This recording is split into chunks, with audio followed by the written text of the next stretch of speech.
Thank you for joining me, Larry, for another awesome presentation. I am very, very, very excited. You always bring a lot to the table and always have such good content. And it's history that a lot of us don't typically know about or haven't heard about. So it's very exciting. Well, thank you for hosting me. I appreciate the opportunity to talk about this, and thanks to the people in the audience for coming. Real quick, also, and I'll mention this throughout, is that we want this to be interactive with you, the viewers, and the audience. And if you have any questions or comments, feel free to throw them in the chat. And then also after Larry's presentation, we'll also do a question and answer and discussion also, because this, wants to be a learning experience, but also we learn by interacting with one another and asking questions. So let's get the show on the road.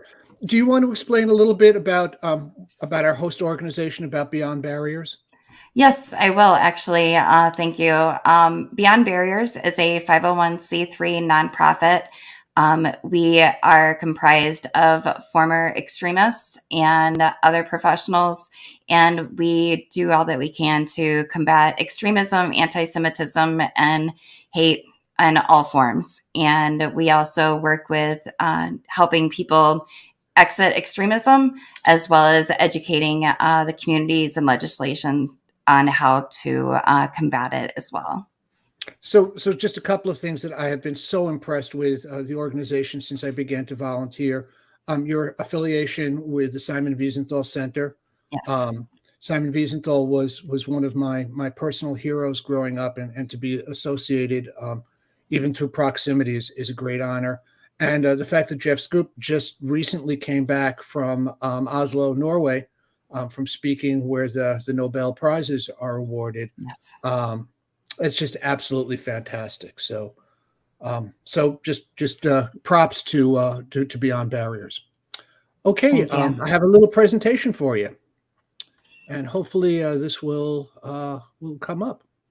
So topic is American Blacks and Jews. It's a secret history presentation, and I'll explain what that is.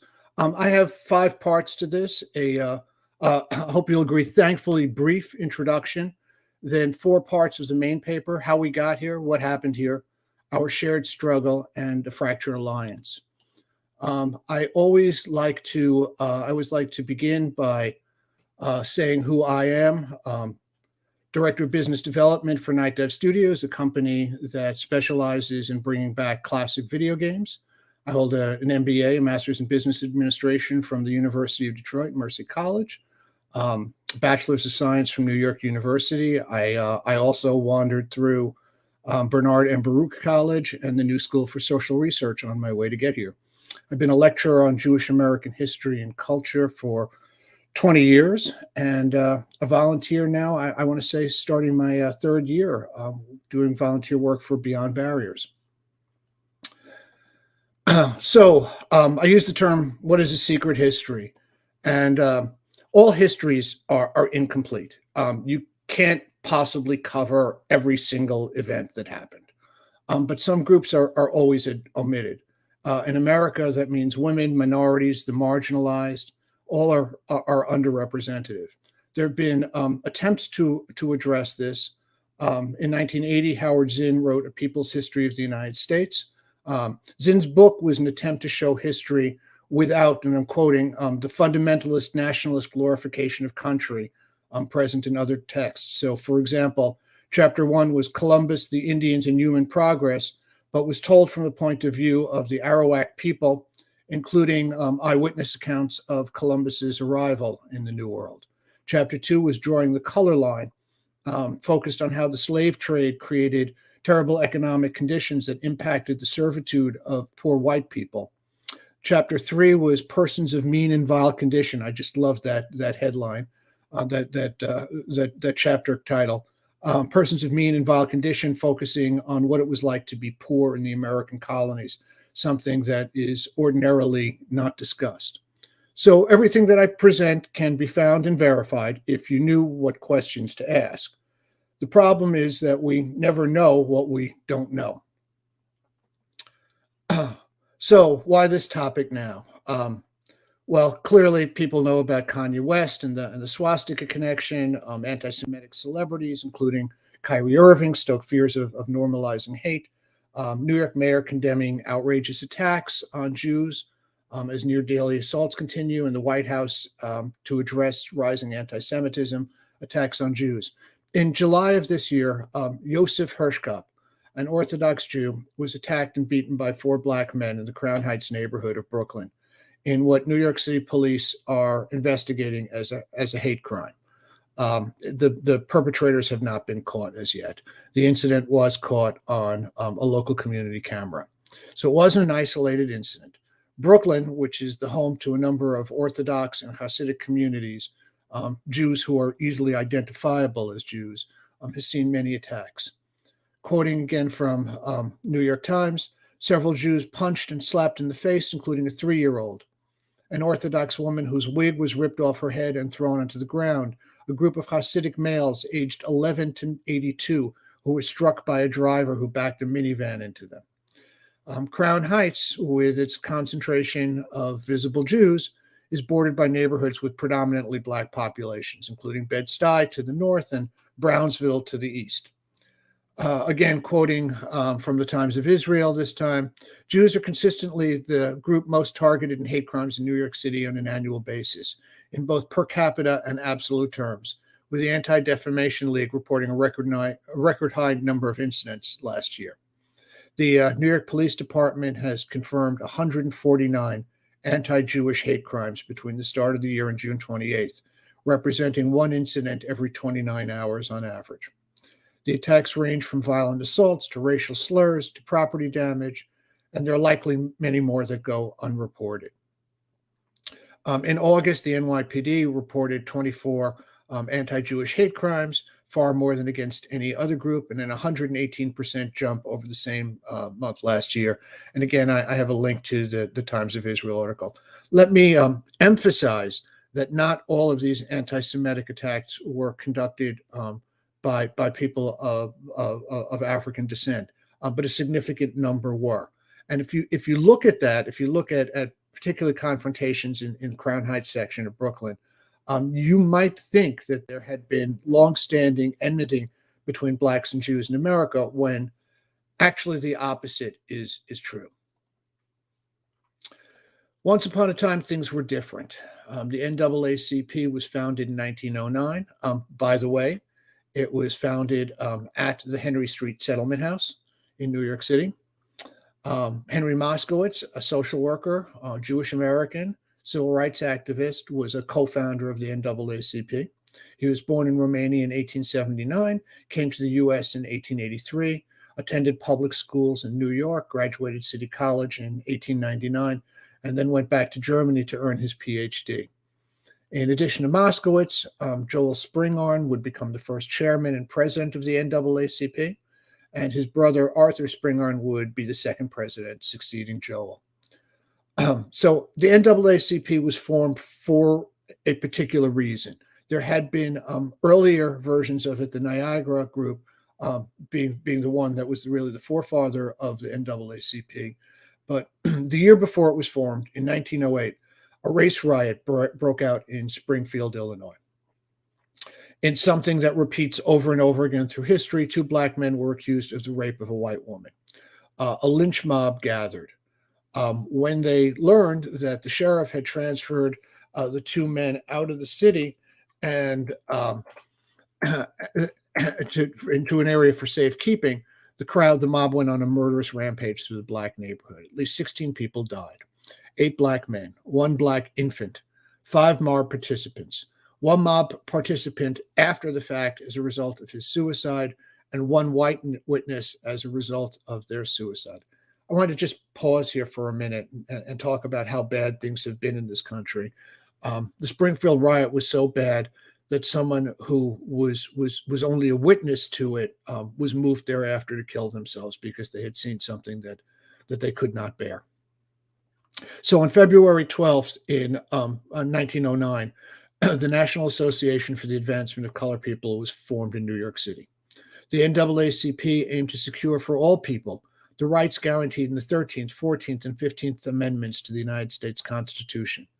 which promised an end to slavery, provide equal employment, equal protection of the law, and the right for all men to vote, respectively.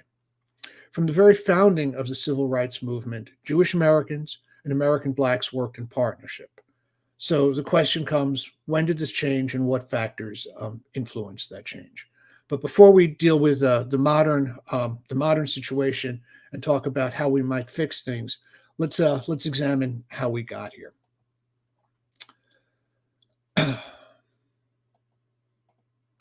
So some quick terms and definitions. Diaspora, it's the scattering of a people. At one time, diaspora referred primarily to the Jewish exile from Israel, but now you can visit the Museum of the African Diaspora in San Francisco. Ghetto was once a specific place. Ghetto referred to the Jewish area of Venice, but has now become a generalized term. And pogrom, Russian word meaning to harm. Most commonly, it refers to violence directed against Jews. If you want to summarize what Jewish history was like until recent times, think about it, that they had to invent words, pogrom, ghetto, diaspora, to talk about our situation. By the way, when I explain to people that the word ghetto originally meant a Jewish neighborhood, but it has now come to have a different definition. It's amazing how eye-opening that has become. So, how do we get to America? Well, everyone knows that modern American history starts in 1492, the coming of Europeans to America's shores. Columbus and the other European explorers, did not appear on America's shores out of a vacuum. Columbus was Italian, but his journey was financed by Spain, and that's something we're about to talk about. But Ponce de Leon, Cortez, Pizarro, Coronado, De Soto, they were all conquistadors sent by the Spanish monarchy to conquer this new world after Columbus arrived here. And so you have to ask a couple of questions. Why Spain? And why 1492? Why were those things particularly significant? And again, we have to go back a little bit in history to understand that. The golden age of Al-Andalus took place in the Iberian Peninsula. It would not be correct to call it Spain yet, because it wouldn't be Spain until the end of this part of the story. So Jews were scattered throughout Europe and the Middle East by Rome, our diaspora, beginning with England's Edict of Expulsion in 1290 and continuing for almost every other European state. Jews were made unwelcome. France put a fine point on the expulsion of their Jews. They were the ones first credited with seizing the property of the Jews before expelling them, and France did that on multiple occasions, at least two of which were used to fund the construction of the cathedral at Notre Dame. A little bit of trivia there for you. So one nation in Europe was welcoming to Jews during this period of time, Muslim-controlled Iberia or Al-Andalus. In 711 CE, Muslims from North Africa conquered the Iberian Peninsula, creating that nation. The conquerors that came over, that came into Al-Andalus, were Berbers. They had been forcibly converted to Islam, and only one generation before, so they were not as fundamentalist as some other peoples would have been. Jews had to pay a tax, and they had fewer rights than Muslim citizens, but tolerance was the hallmark of Al-Andalus. And while there's debate as to exactly when it began, there was agreement that there was a golden age of Jewish culture in Spain at this time, in Al-Andalus. So we talked a little bit about the Berbers. Their rule was comparatively relaxed. They allowed Muslims, Christians, Jews to all commingle at this time. Jews were considered dhimmis as long as they paid tax, a class of protected non-Muslims, and Jews served as scholars, physicians, scientists, and even viziers to Muslim rulers. What came out of this period of cross-cultural tolerance? Well, the decimal system, number system, was introduced to the West. Really important. Almost everything that would follow was based on some form of mathematics, and it's really hard to do those kinds of mathematical calculations using Roman numerals. Um, I promised I wouldn't tell too many dad jokes, but I mean, who wants to work with Roman numerals for advanced mathematics? Not I, for one. Sorry, I is the Roman numeral for one. Okay, I'll move on. Um, so the decimal system was introduced to the West. Calculus and geometry follow. The candle clock was invented, allowing for the first accurate measurements of time. Astronomy is rediscovered. Medicine, pharmacology, and botany become their own sciences. Al-Zawahiri, its medical text, sets the stage for modern medicine. Hydraulic systems for immigration are introduced to Europe, as well as crops including sugarcane, cotton, Asian rice, citrus fruits, bananas, dates, and some vegetables. Europeans' knowledge of geography is tremendously expanded. The triangular sail, which allows for tacking into the wind, and the stern post rudder for steering are introduced. That's going to be important for all of these sea voyages. The astrolabe for finding your way at sea is introduced. The oldest known compass and the hourglass come out of Al-Andalus, and the new technology allows for longer ocean voyages. So that's the Muslim Al-Andalus, and 1492 marks the end of that beginning. The area is reconquered by Catholic monarchs Isabella and Ferdinand. The Alhambra decree, also known as the Edict of Expulsion, is passed in 1492. Prior to this, half of Spain's Jewish population had already converted as a result of religious persecution, becoming conversos, which is the nice name, or Marranos, meaning pigs, which is what people who converted were called. Now the remainder must convert, flee, or die. And the Spanish Inquisition, which had begun in 1478, was in full effect by 1492. So the Spanish Inquisition, just a couple of quick notes on that. It continued until 1834. It's estimated that around 150,000 people were persecuted, mostly conversos or moriscos, which is the term that they had for Muslims who had converted. Maybe 3,000 to 5,000 were killed. The Alhambra decree making Spain an unfriendly place for Jews was not revoked until 1968. It is into this climate, a united Spain under Christian rule, but with the benefit of hundreds of years of hybrid culture, that Columbus comes with an offer to the King and Queen of Spain. So, Luis de Santangel, the man behind Columbus. So Columbus first met with Ferdinand and Isabel in 1486. In 1492, after they have conquered the last Muslim-held city in Iberia, in Spain, he meets with them again to obtain funding for his ocean voyage. Isabella is skeptical, and she has a particular reason. In order to fund the voyage, she will have to give up some portion of her jewels.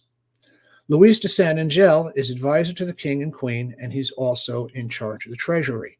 He's a third-generation converso. He persuades the monarchs to support Columbus and provides much of the needed money himself out of his own funds. So why did Santangel support Columbus? Well, despite his family having converted to Catholicism, one of his relatives was burnt at the stake in 1492. In 1497, after the fact, a decree would be passed that exempted Luis, his family, and all future descendants from the Inquisition. It was generally accepted that Santangel supported Columbus in an attempt to find a land where Jews could live free from terror.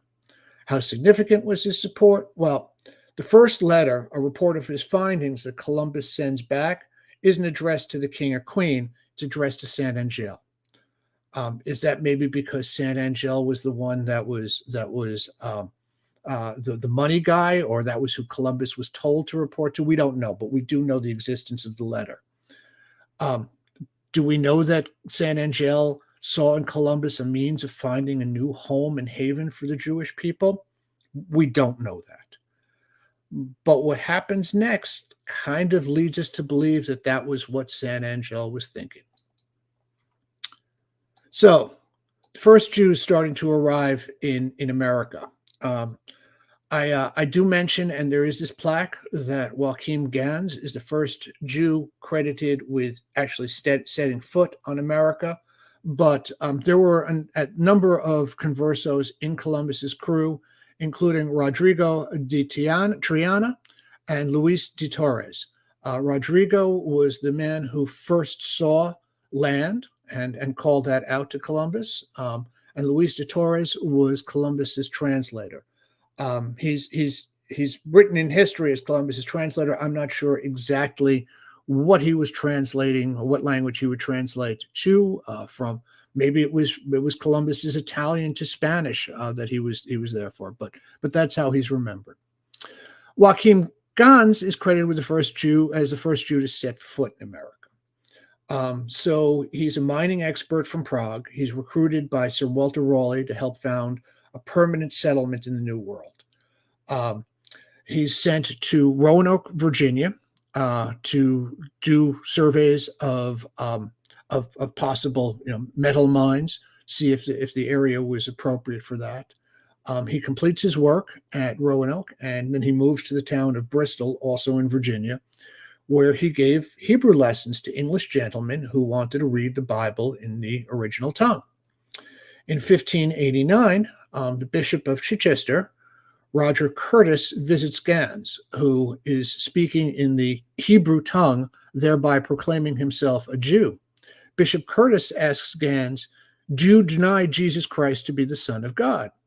To which Gans replies, "What needeth the Almighty God to have a son? Is he not almighty?" Wrong answer. Gans is brought before the mayor and an alderman of Bristol for blasphemy. Rather than embarrass an associate of the Royal Mining Company, Bristol's town fathers referred his case to the Queen's Privy Council, which included major investors of the Royal Mining Company, and the end result is that Gans is sent back to England. By the middle of the 17th century, there were Jewish communities in Suriname and Brazil, most notably in Recife in Brazil. And from Recife, Jews would emigrate to New Amsterdam, now New York, arriving in 1654, and then spread throughout the colonies. By the way, if you've been in any of my classes where I talk about the Jewish arrival in America, when 23 Jews arrive from Recife to New Amsterdam, Peter Stuyvesant has them thrown in jail. Not exactly the warm welcome we were expecting. So that's the Jewish side of it. 1619 is perhaps the most famous advent of introduction of slaves into America. Let me pause here for a minute to suggest to you, if you haven't heard the Bob Marley redemption song, I widely encourage you to listen to that. There's a wonderful version on YouTube done by Playing for Change that has Bob Marley's sons begin the song and then cuts to some footage of Bob going live. It is about this. It's about the pirates and the sale of the slaves. So 1619, English pirates board a Portuguese vessel. They find on the vessel a number of slaves, maybe as many as 60 that they steal as part of their looting. On August 20th, 1619, these pirates traded 20 and odd Angolans stolen from their homes to the Jamestown colonists for food and provisions. The magnitude of what happened after this small incident cannot be overstated. Approximately 12 million Africans would be enslaved and sold to various places, including the New World. 5 million went to Brazil, 3 million to the Caribbean, a paltry 400,000 to America. African slaves were also sold throughout Europe. But let's talk about the colonies and specifically Virginia. Why did the early colonists want African slaves? Well, the colonies and Virginia in particular generated a lot of money from a cash crop, tobacco. Tobacco was comparatively rare, hard to grow in less temperate climates, and could be sold for a lot of money. It was addictive. Because it was grown in wet, swampy ground, malaria was always a risk for the people that were involved in the growing of it, and Africans had a greater resistance to the disease. How did Europeans acquire the slaves? Remember, the English pirates got them from the Portuguese. So, how did the Portuguese get the slaves that they were trading in? Well, slavery had been a part of African culture well before Europeans arrived.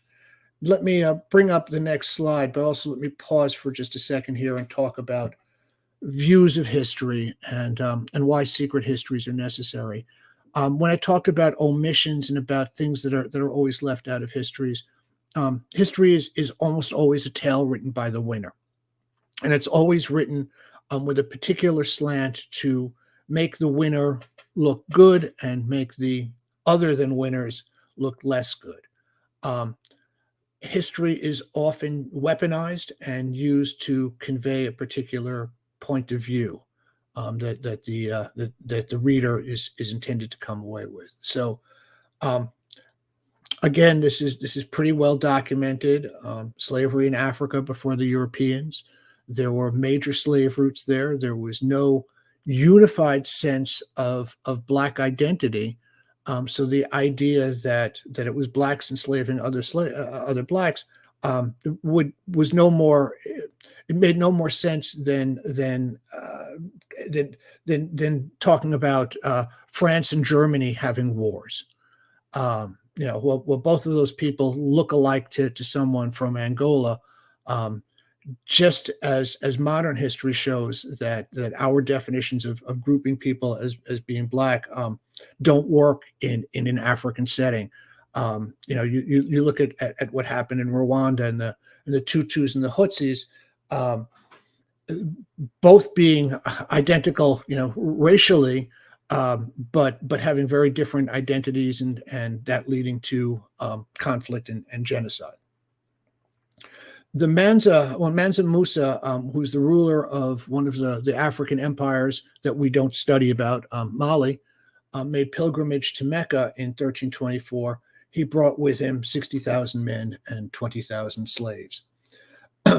So the Angolans that were purchased by the Portuguese had already been enslaved by the time that they were sold to Europeans. However, as European demand drove Africans to increase the supply, as demand expanded through the 16th and the 19th centuries, the nature of slavery in Africa changed dramatically.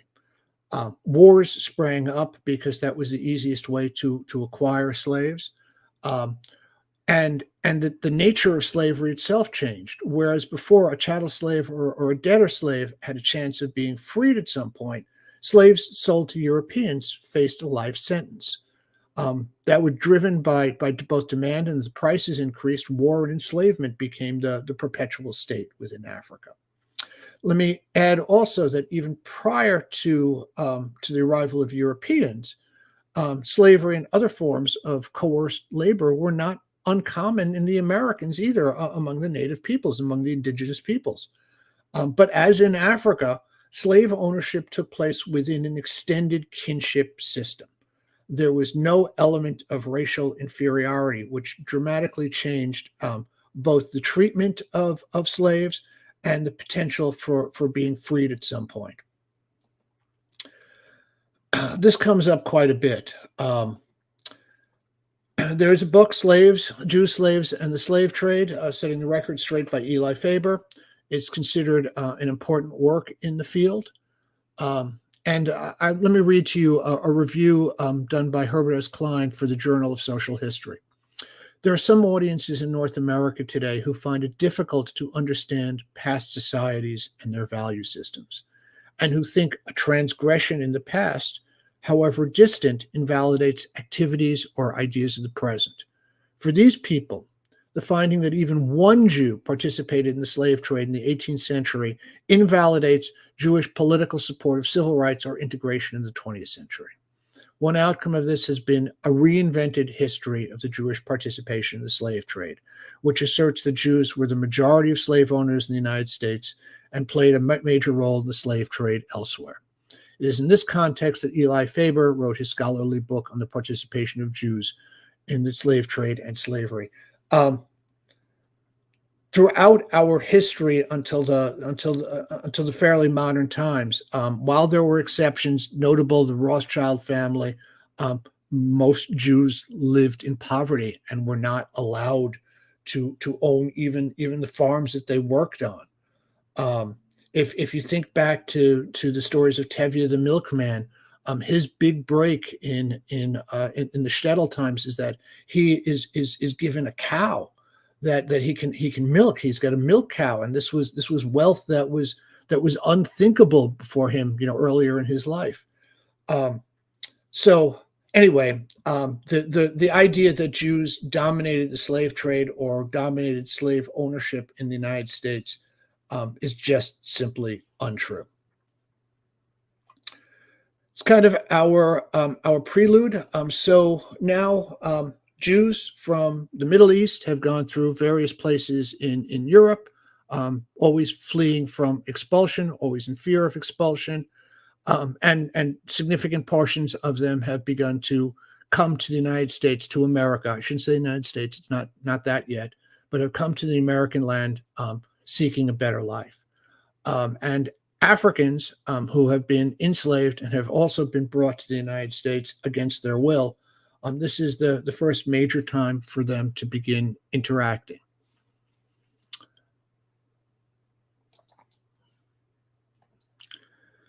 On March 5th, 1770, British troops fire into a crowd in Boston. Crispus Attucks, a multiracial man, is among those killed. The event will become known as the Boston Massacre, a tipping point for the revolution, and Crispus will become a martyr. So who was Crispus Attucks? Born in 1723, his father was an African slave, his mother from the indigenous people of the Wampanoag tribe. Enslaved for the early part of his life, he would escape and flee to Boston. There he would become a sailor working on whaling ships. The night that he was killed, he had just returned from the Bahamas, and had things gone otherwise, would have continued on to North Carolina. The death of Crispus Attucks is a confirmed event. It's one we know all about. But the importance of his death shows how history changes. Initially, it was not considered significant. The earliest paintings that we have, and remember, there were no cameras at that time, so the only way to record an image was through drawings and paintings, don't even show a person of color in the crowd being fired upon. It wasn't until the abolitionist movement years later that Attucks emerges as a significant and heroic figure. The painting that's shown on this slide was done in 1856, decades after the event. So why the difference in historical accounts? Was his story omitted or downplayed because he was a man of color? Or was a minor event where he happened to be there blown out of proportion in order to advance a woke agenda? Attucks' presence at the protest was not due to his being a revolutionary. According to account, British soldiers were so poorly paid that they needed to take on part-time jobs. This depressed the labor market, driving wages down, and was resented by American workers. When a British soldier came into a Boston tavern looking for work, Attucks was among those who attacked him, forcing the soldier to flee. Attucks, a large and formidable man, was at the forefront of a mob that was attacking British soldiers. On the other hand, while this happened years before the beginning of the revolution itself, the Boston Massacre would be, in light of subsequent events, considered important enough to be included in our history, with a principal figure left out. Is that racism? Another factor to consider in this, in 1775, the British deliberately attempted to convince American slaves to take up support for England in exchange for promises of freedom. They saw the revolution coming. They were trying to handicap the about to become Americans, the rebels, by convincing their slaves to rise up against their masters. At least 800 slaves accepted this offer and fought under the banner, "Liberty to the slaves." In response, America considered a plan to encourage the slaves of the British colony of Jamaica to rise up, but that came to nothing. So Crispus Attucks, a forgotten hero. Second story. The Heald Square Monument in Chicago. If you get there, you'll see George Washington standing hand in hand with Robert Morris and Haym Salomon. And if you're like most Americans, you just said to yourself, well, who is Haym Salomon? So, in the winter of 1777, in the freezing cold of Valley Forge, Pennsylvania, when things looked bleakest for George Washington's Revolutionary Army, facing starvation and mutiny, Washington brought in Robert Morris, the superintendent of finance, and told him that the army needed $20,000 for supplies. Morris replied that there was no money left. Washington then famously said, "Send for Haym Salomon." And soon the money was raised, largely from European Jewry, and disaster averted. Born in Poland in 1740, Haym Salomon traveled widely in Europe before coming to America in 1770. He spoke several languages and had gained an understanding of finance. He joined the Sons of Liberty and was arrested by the British as a spy in 1776. Paroled on condition that he serve as an interpreter for the Hessians, the German soldiers who were fighting under the British flag, he used his position to help the prisoners escape and then to encourage the Hessians to desert. Arrested again in 1778, and Salomon escapes at that point. Arrested again in 1778, Salomon was sentenced to death. Again, he escaped. This time he moved to Philadelphia to become a broker. He raised funds for the revolution. In modern currency terms, Salomon's contributions would have been the equivalent of raising $18 billion. The Haym Salomon stamp was issued in 1975, which was part of the lead up to our bicentennial celebration. And Salomon is buried in the Mikveh Israel Cemetery in Philadelphia with a simple inscription, "An American Patriot." By the way, he died basically penniless. He had given everything he had to the cause of American freedom. America's Civil War. It was just as divisive among Jewish Americans as it was for other Americans. An American senator before the secession, Judah Philip Benjamin, would serve first as the Attorney General, and then as the Secretary of the War, and then as Secretary of State for the Confederacy. He was also the best friend of Jefferson Davis. While they both served in the Senate, Davis insulted Benjamin, and Benjamin challenged him to a duel. Jefferson Davis backed out of it, and their friendship began at that point. I guess nothing starts a friendship off like not killing the other person. So you had Judah Philip Benjamin on one side. On the other side, you had Ernestine Rose. She was born to a Jewish family in Poland, refused to marry the man her father chose. Fleeing her home, she traveled to Berlin, to Paris, to London, and finally to New York, where she joined the fight for women's rights and abolition. Emancipation from every kind of bondage is my principle. The Jews of the United States, a report to the Anti-Slavery Society read, "The Jews of the United States have never taken any steps whatever with regard to the slavery question.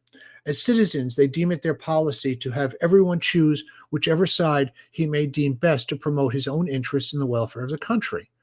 The object of so much mean prejudice and unrighteous oppression as the Jews have been for ages, surely they, it would seem, more than any other denomination, ought to be the enemies of caste and friends of universal freedom."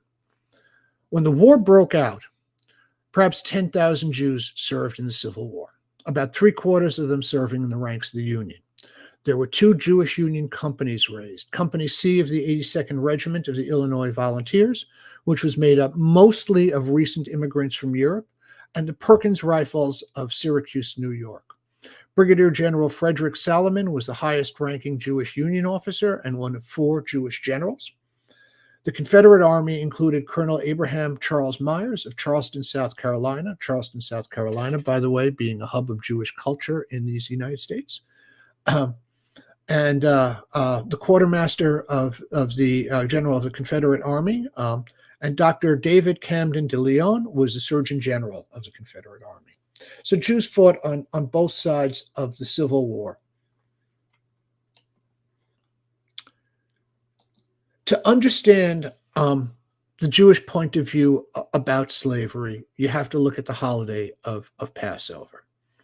So Jews come to America. They had only had minimal contact between European Jewry and African blacks. It's in America that the two groups are thrust together. There's biblical support for abolition. Passover, one of the most important of the Jewish holidays, celebrates the end of Jewish enslavement in Egypt. You shall say to your son, we were slaves to Pharaoh in Egypt, and the Lord took us out of Egypt with a strong hand. Deuteronomy.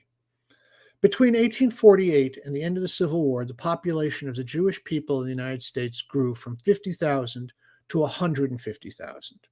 The migrants arrived in a nation embroiled in debates about the enslavement of millions of Black people, the era's most pressing moral issue. The Jewish community was also facing their own looming religious crisis.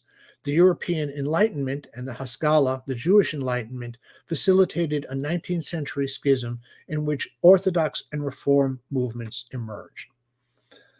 A new text, Theological Crisis, the Jewish Orthodox Race-Based Slavery Debates, 1848 through 1861, written by Samuel Strickberger, suggests that for the more tradition-based clergy,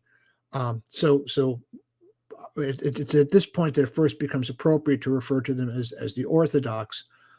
Abolition and the Reform movement both seem to imperil Jewish identity.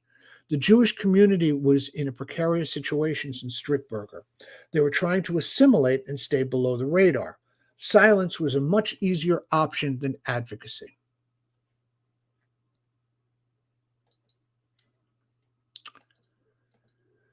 So, our shared struggle. We've gone through the Civil War period. We all know how that ends. We now come to the post-Civil War American South.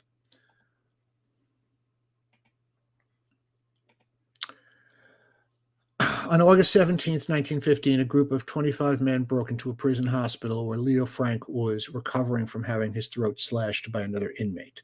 The men took Leo, drove to Marietta, Georgia, and hanged Leo. Townsfolk were so pleased with the lynching that they stopped to pose for pictures standing under his swaying corpse. Leo Frank was a prosperous Atlanta business owner and a member of the Jewish community. He had just finished serving as president of the Atlanta chapter of B'nai B'rith. Mary Fagan was a 13-year-old girl who worked at Leo's pencil factory. On April 26, 1913, Mary went to pick up her wages with plans to attend Atlanta's Confederate Day parade. She never returned home. Instead, her body, bloody and covered with sawdust, was found in the factory's basement. Leo was the last person known to have seen her alive and became the prime suspect. When Leo was brought to trial, Georgia's Solicitor General, Hugh Dorsey, painted a picture of Leo as a sexual pervert. What Dorsey did not tell the jury was that the janitor of the factory, Jim Connolly, had been arrested after he was seen washing blood off of his shirt. Connolly would admit to being the author of 2 notes found on Fagan's body.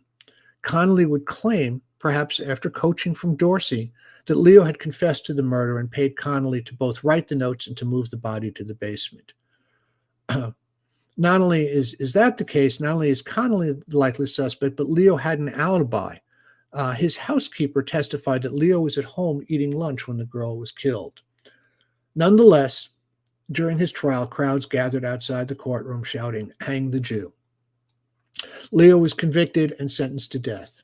The case was appealed, and Leo Frank's sentence was commuted to life imprisonment by Georgia Governor Frank Slayton, who said, 2,000 years ago, another governor washed his hands and turned over a Jew to a mob. For 2,000 years, that governor's name has been accursed. If today another Jew, meaning Leo Frank, was lying in his grave because I had failed to do my duty, I would all through life find his blood on my hands and would consider myself an assassin through cowardice. Despite the fact that the governor had interceded and had pardoned Leo, Leo didn't live very much longer. The crowd came and lynched him. I don't mean to compare the slaying of Leo Frank to the many, many lynchings that took place, lynchings of Black men and women that took place through the South from 1882 until 1968. According to the NAACP, those lynchings number 4,743. Accusations of sexual transgression against white women were often used as the justification. In 1955, a 14-year-old black teenager was accused of flirting with a white woman and was brutally murdered. Two white men were accused of the crime, tried, and acquitted by an all-white jury. The two men would later brag about their crime.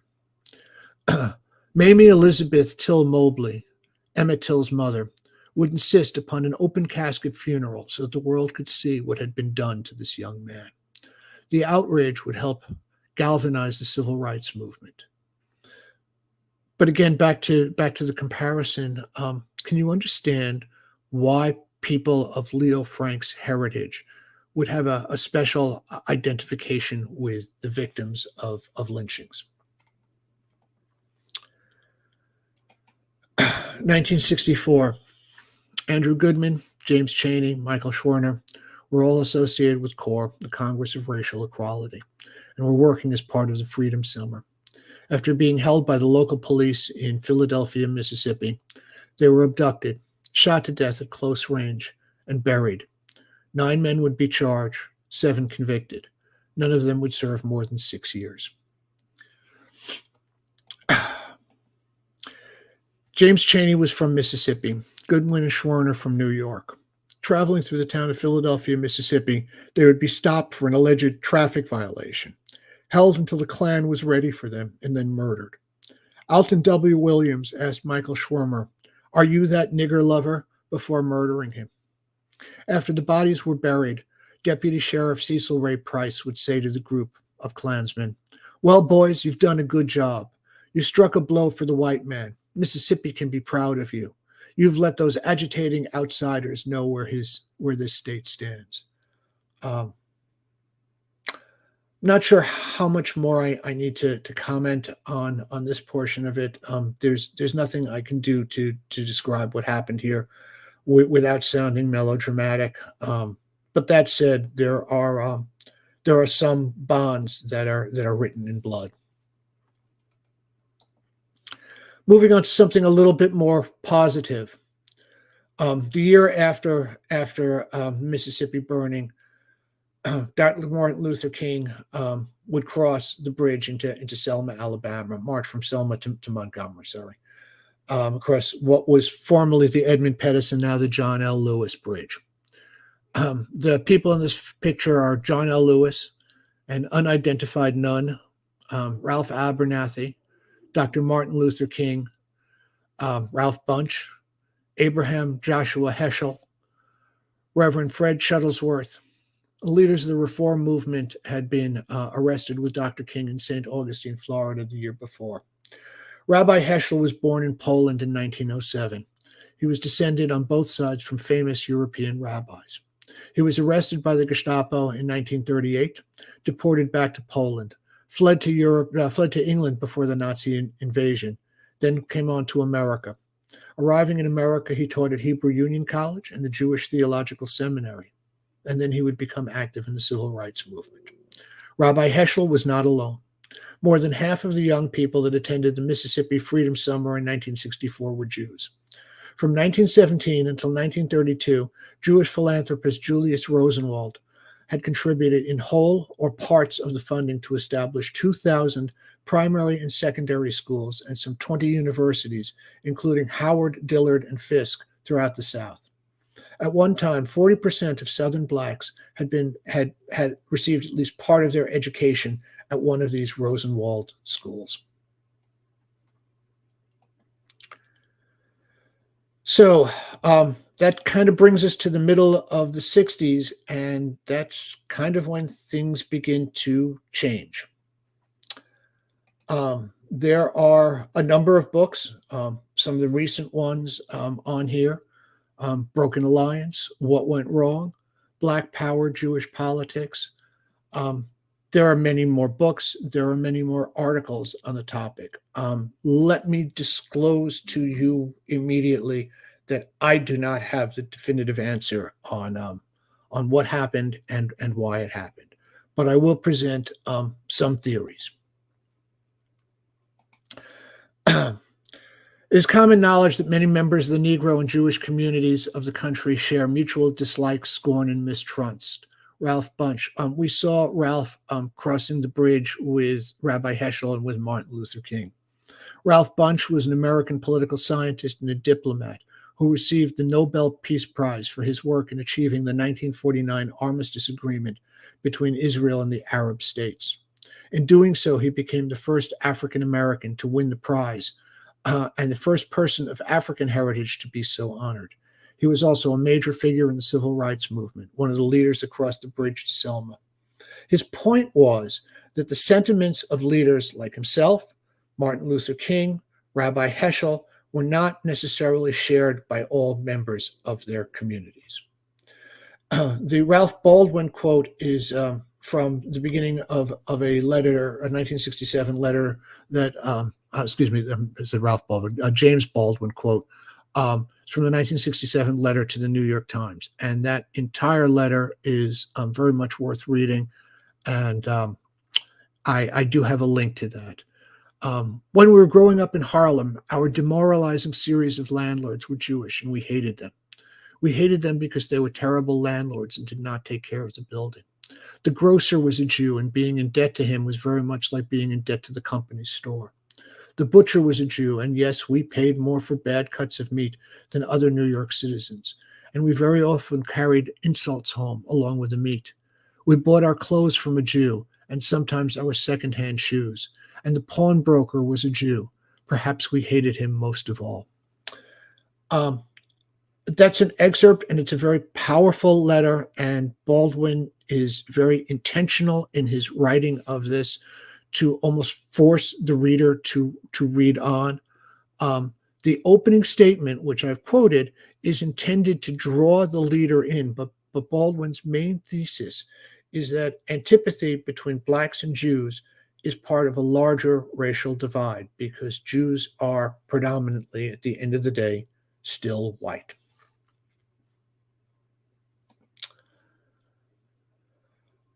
Some other theories. Israel in the 1967 war. And we know in some cases Martin Luther King, until his death, wrestled with and struggled with this issue, even though he was unwavering in his support for both Israel and Zionism.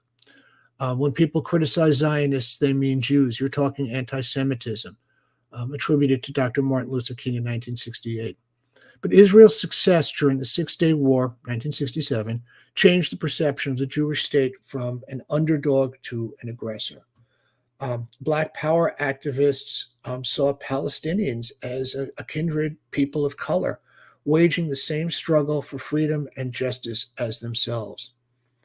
The conflation of American Jews with Zionism is natural, if incorrect. And I believe that it is the single biggest divisive issue today. American support for Israeli politicians and policies is uneven.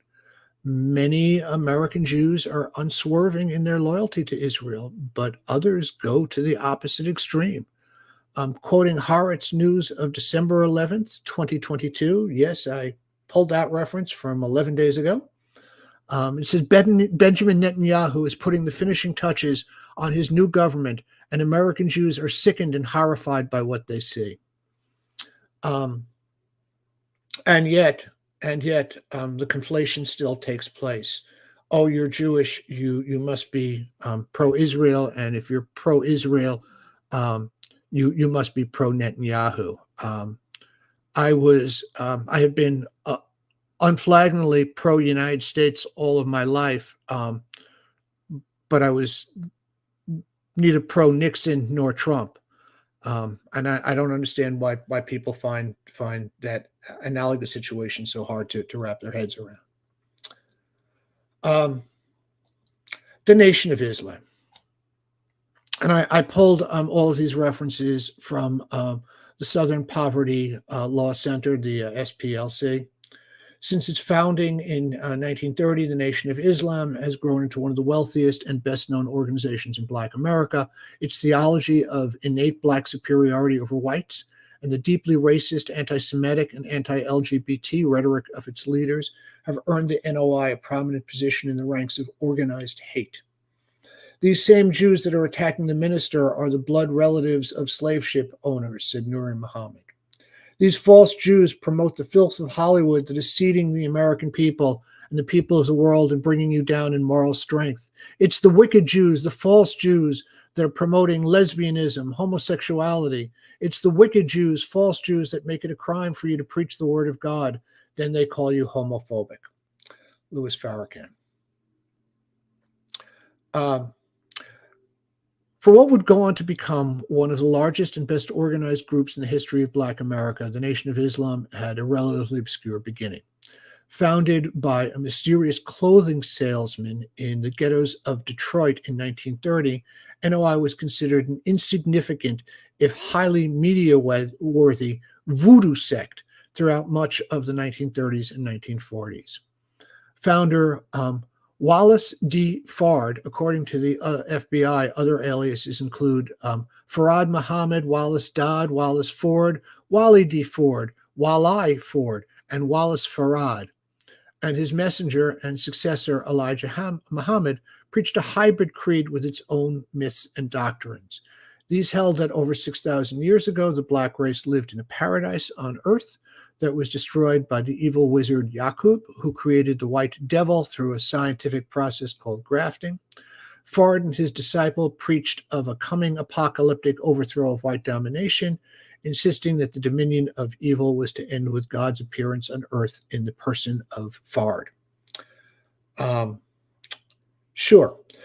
While we can talk about the Nation of Islam itself, I think that in general, the anti-Semitic, anti-LGBT, I guess you would say, woke culture had far-ranging. People don't have to convert to the Nation of Islam to their particular brand to be influenced by their statements. I will also throw out to you as we get to the end that the marriage between American Jews and American blacks was always one of necessity, and I would say that perhaps some of the things to think about was that as civil rights laws were passed, as people became freer, able to vote, with some basic civil rights, perhaps the necessity for that marriage declined. I'm not sure. I'm not sure how valid that is, but just something that occurred to me as I was preparing this. So, where do we go from here? How do we restore trust and find our common ground again? Teach history. Oh, please let us return to the days of mandatory civics classes and teach accurate history. My generation in the '60s were the ones that found out that what we had grown up watching on the small screen, cowboy and Indian movies and World War II, battle films, were not really accurate depictions of what happened. And we were shocked about that. Certainly shocked to find out that all the things that we had been told, necessitating the conflict in Vietnam. Let's remember that it was never a war; it was a police action. That all of those things were kind of bunk. We were the ones that found that we had radicalized a dentist when Che Guevara saw a CIA fomented revolution take place in El Salvador. When you teach the big lie, people will always see through it, and when they come to that realization, there's mistrust for other things that you teach, or maybe that you don't teach.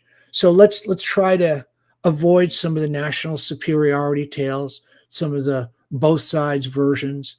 Let's take the secret out of our secret histories. Let's value the contributions made by everyone to this great melting pot of ours. By the way, The term melting pot, as referring to that of American culture, comes from a play written by a Jew, Israel Zangwill. I wanted to end things on a kind of cheery note, and let me offer this to you: a tale of what happened when a Jew and a black man got together for the Boston Celtics. In 1956, Arnold Jacob Red Auerbach made a series of trades to bring Bill Russell to the Boston Celtics.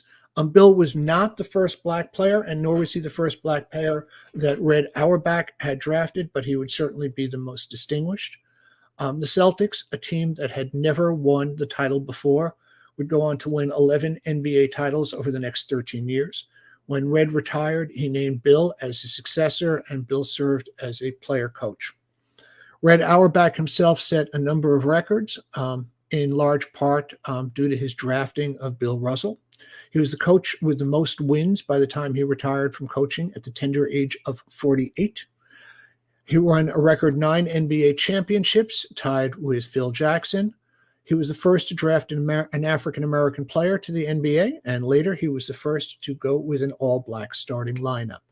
Bill Russell himself was an 11-time NBA champion, 5-time MVP, 12-time NBA All-Star. In college, he led the San Francisco Dons to consecutive NCAA championships in 1955 and 1956. And after he passed away this year, the NBA retired his number 6, league-wide. So there is no team that will ever be able to use the number 6 on the uniform again, making Bill Russell the only player in the history of the NBA so honored. Pretty cool what happened when a Jew and a black player got together in one of America's historically most racist cities. Thus endeth the lecture, and thank you all very much for spending your time with me. Casey, I'd like to open it up if anybody's got questions or comments. Absolutely. Absolutely. Also, for anybody watching on Twitch, if you're not part of the Twitch community and would like to join in the conversation, feel free to hop over to YouTube.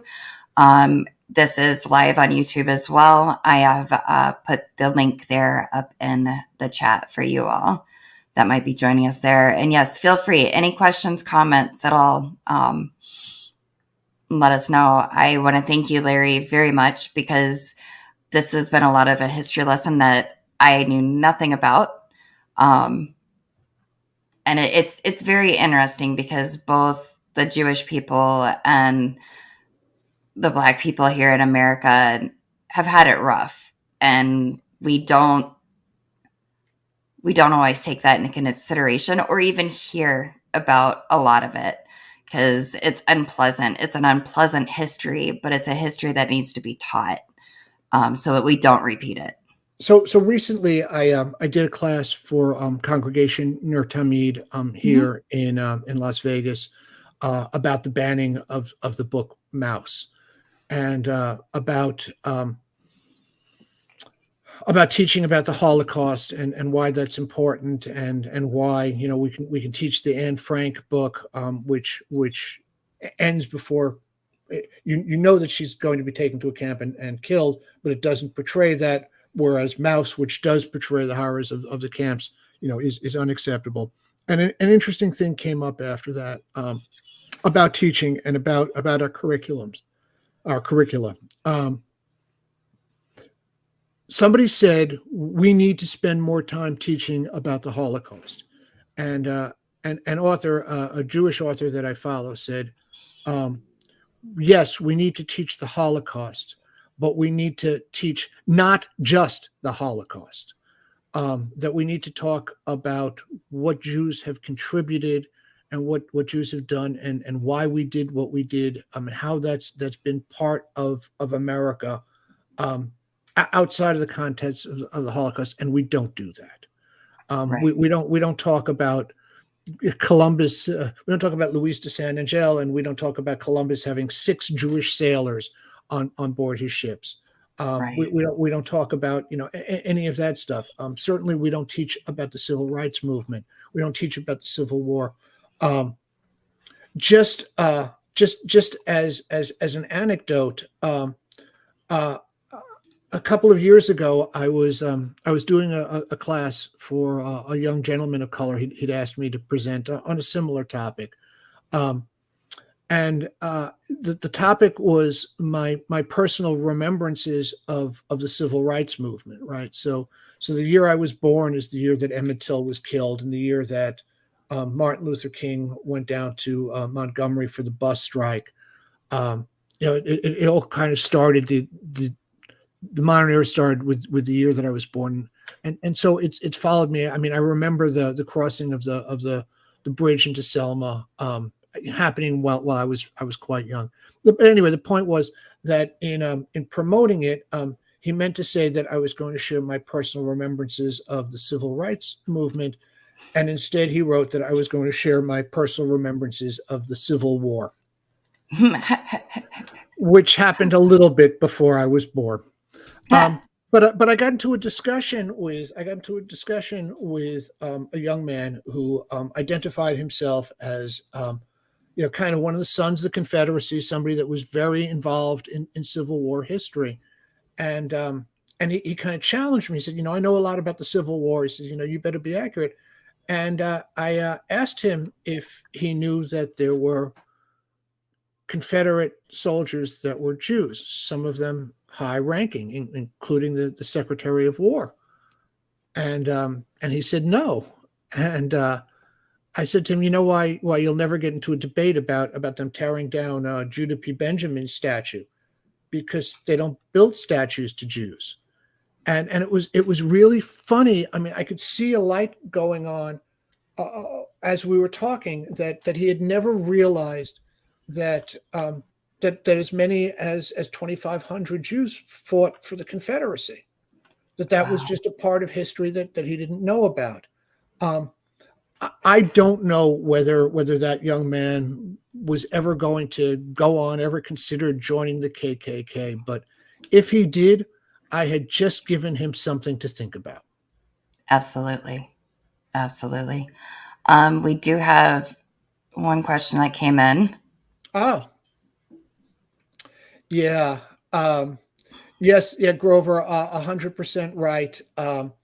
And I think we know which governors we could talk about there. Yeah.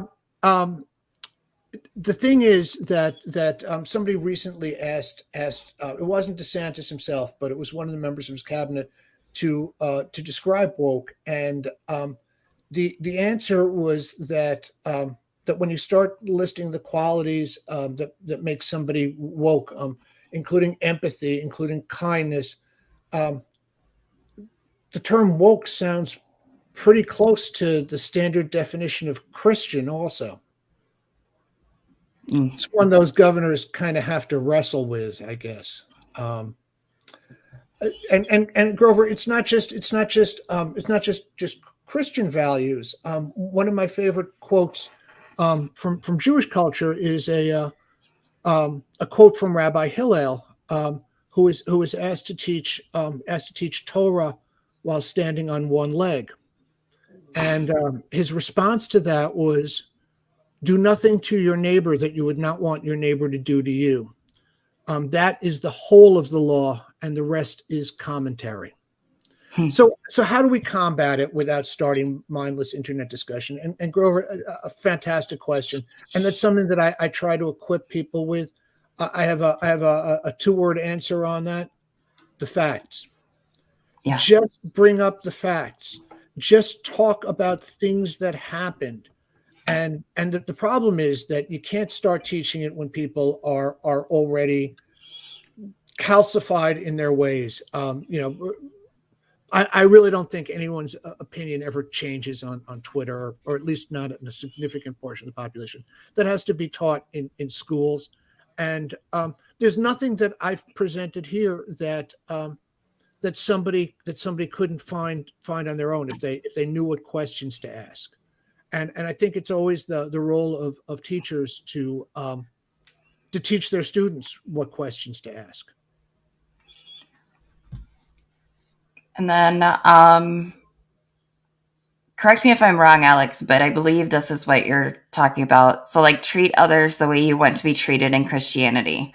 I'm assuming what he or she means is, because Yep. I know from growing up Christian, was you treat others the way you want to be treated, the golden rule. So, I will tell you that there are variations on that same statement. I mean, I just quoted Hillel, but you could find the same thing in the Quran, in various works of Hinduism. I mean, it's kind of a universal truth. Um, Treat people the way you want to be treated, and no one is better than someone else. People may be better at a thing. I probably couldn't have taken Bill Russell during his heyday in basketball, but we both are on the plane of equality. yes, it's always treat others the way you would want to be treated, not the way you are treated. Well, there's a funny thing, and you know this, and the formers know this. I mean, almost all of the formers. I think back to my brother Freddie's comments about how he got started. Almost all of the formers came from a place of hardship, right? Mhm. That's always it's always how it starts. Whether it's poverty, or whether there's an incident, whether there's violence. Um, it comes from that place. So how do you combat that? Well, I go back to what Jeff had said about Daryl Davis. You approach people with dignity, and rather than trying to beat them, you try to Right. persuade them. Yep. And that's very true. It goes back to Grover asking how we can combat this without starting mindless internet discussion. And it's you, your approach is what makes a big difference. Much like he said with Jeff, that somebody approached Jeff and said, "You're wrong, you're wrong, you're wrong, and you shouldn't do that." They turn around and go the other way. But you present another option, another idea, or another point of view, they're a lot more likely to either accept it or you can disagree and go your own ways. So Grover specifically, I want to address your question by telling you a quick story of how I got to be here.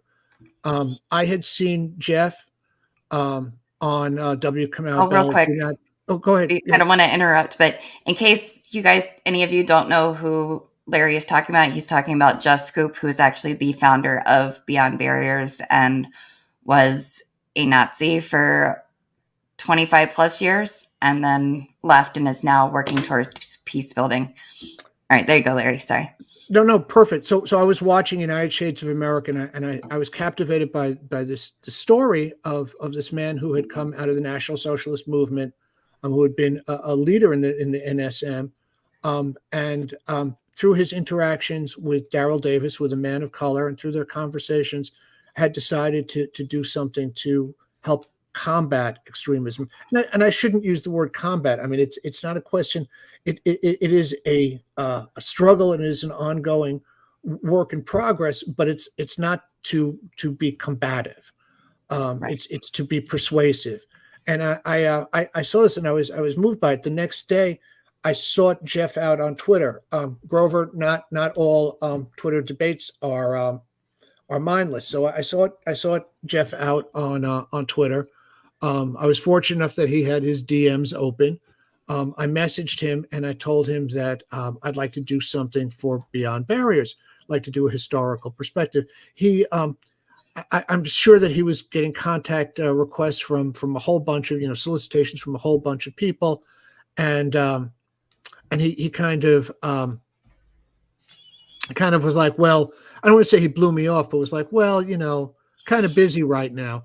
And I said, do you mind if I write something up and send it to you? And I didn't. And I gave him, I think it was just a one pager about history is a tapestry. It was the first Mm. presentation I did for Beyond Barriers. And immediately, Grover, that same day, Jeff asked if I could schedule some time and do the presentation together. And um, we've been friends and brothers ever since that. So not all interactions on social media are mindless, and And the trick is always to, to be willing to do the work, to be willing to look it up and to find out the facts. Facts at the end of the day are always what persuade people, not loud voices. Right. Very true. And Grover also said, he said, sorry, should have clarified the emphasis on the second part that was in the next message, which I scrolled over. Mindless internet discussion that gets nowhere with trolls. Oh yes, well, right. Don't feed the trolls. On the other hand, Grover, when you interact with a troll, you're not doing it to persuade the troll. They're beyond persuasion, but you are doing it to persuade the people that are reading that conversation. Yes. And so if you have the facts, it's not that difficult to troll the troll. Just say it. It's true. It's very true.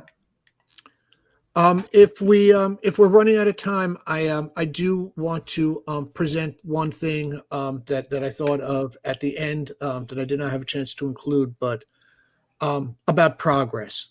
And Yeah. whenever I do these topics, I always want to end on a high note. Um, the same state that watched the lynching of Leo Frank, Georgia, that had people posing with the dangling corpse of Leo Frank, um, has elected as their United States senators Reverend Warnock and Joel Ossoff. So they've gone out, and their two senators are a black and a Jew. So who says there's no such thing as progress? Exactly. It's all about progress, and it's about the journey. And as long as we keep moving forward and working together. Progress is always incremental, and it never comes fast enough for us. Yes. So very true. So Again, very the last thing I want to end with is so what can you do? There are organizations like Beyond Barriers USA, that are certainly deserving of your support. If you want to make the world a little bit better place, it's Hanukkah, it's Christmas. It's if you got a couple of dollars left in your pocket, please consider donating to some of these worthwhile organizations. Absolutely. And thank you again, Larry, for another great presentation. And, heads up for everybody in the new year, we're hoping to do more of these. So stay tuned, and we will definitely keep you in the loop for that. Thank you, everybody, for joining us tonight. Feel free, like, subscribe, comment, go to beyondbarriersusa.org. We're doing a lot of things within the community, and both nationally and internationally. So don't forget to check us out. And happy Hanukkah.